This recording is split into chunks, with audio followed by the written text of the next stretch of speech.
గురించి ప్రధానం వారిద్దరు 10 సంవత్సరాల క్రితం పూర్తిగా అదొక కొండ. ఆ కొండని జాగ్రత్తగా అలా నుంచుకుంటూ ఏకశిలా విగ్రహంగా 7 అడుగులు స్వామివారిని స్థాపించి సుమారుగా ఇప్పుడు 1 కోటి రూపాయల మీద ఆలయ పూర్తి నిర్మాణం చేశారు.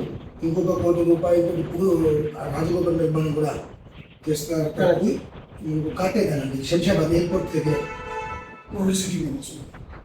శంషాబాద్ మనకి ఎయిర్పోర్ట్ వెళ్ళే రోడ్లో ఈ మధ్య పిలిచారు కొండపైన గుడి పంచాయతీ సార్ కుమారస్వామి మన వాళ్ళని చేయడం డ్యూటీ సాక్షి చేస్తారు. అంటే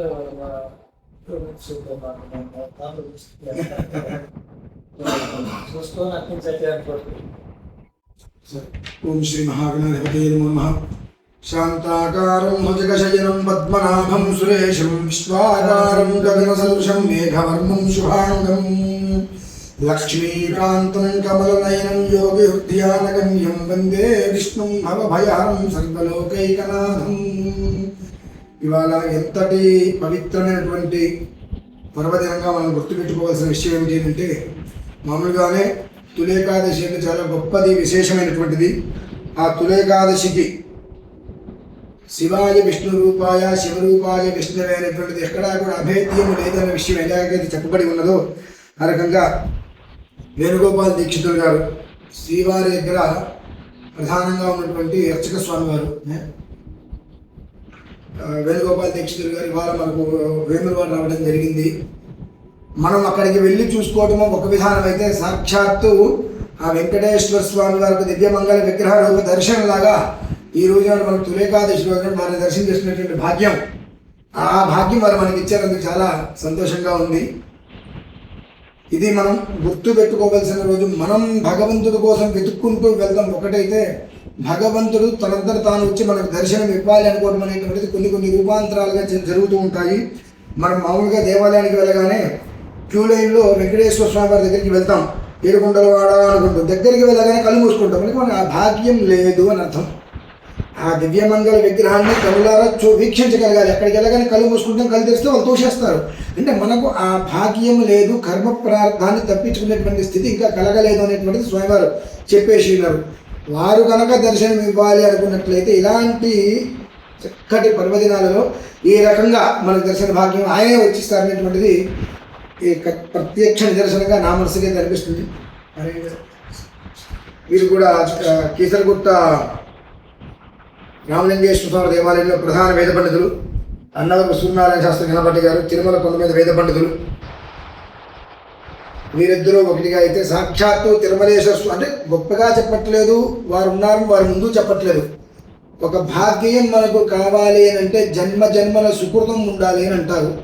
అటువంటి ఆ సుకృతం అనేటువంటిది తులేకాదశి రోజు నాడు మనం అక్కడికి తిరుపతి వెళ్ళి స్వామివారి దర్శించినటువంటి భాగ్యం మనకు కలగలేదు కనుక ఆ స్వామివారి ఇక్కడికి వచ్చి ఆ భాగ్యాన్ని మనకు వారి రూపంలో అందించింది కనుక చాలా వారికి వందనాలు. సంతోషం నిజంగా పర్వదినం నాడు మిమ్మల్ని స్వామి మీ రూపంలో మాకు దర్శనం ఇచ్చారు. పదే కోరడము, స్వామి మాకు పర్మిషన్ ఇవ్వడము, లేదా అవాంతరాలు రాలేదు.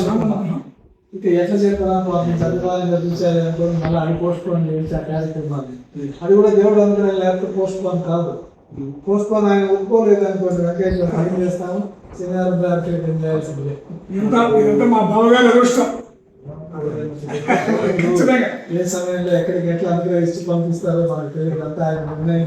మాదొక చిన్న మనవి, ఈ కాకేదానంలో ఎట్లా దశావతారాలు 2010 పూర్తి 11వ వస్తుంది. ఆ బ్రహ్మోత్సవాలకి మీరు నెక్స్ట్ ఇయర్ 27 అంటే అక్కడ వైదాంశము పంచరాత్రము అంటే వీళ్ళకి అవగాహన లేదు.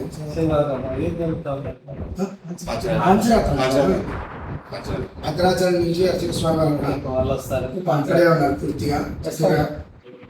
మీరు మన వాళ్ళంటే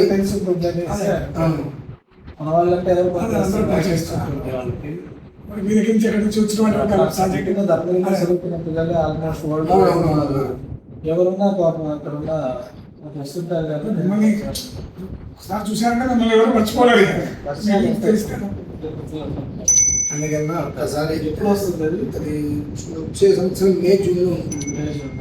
ముందుగా వచ్చే వైశాఖ మాసంలో ఒక నెల ముందుగా ముందుగా ఎందుకంటే వారు మళ్ళీ అక్కడ ఉన్నాయి చూసుకోవాలి కదా. నాకు చూసుకొని పద్మావతి పండుగ నాడు ఏమైనా ఏమొస్తాయో లేకుండా క్లాష్ కాకుండా ఏదో ఒక రోజు మీరు వస్తే చాలా మా అందరికీ చాలా సంతోషం.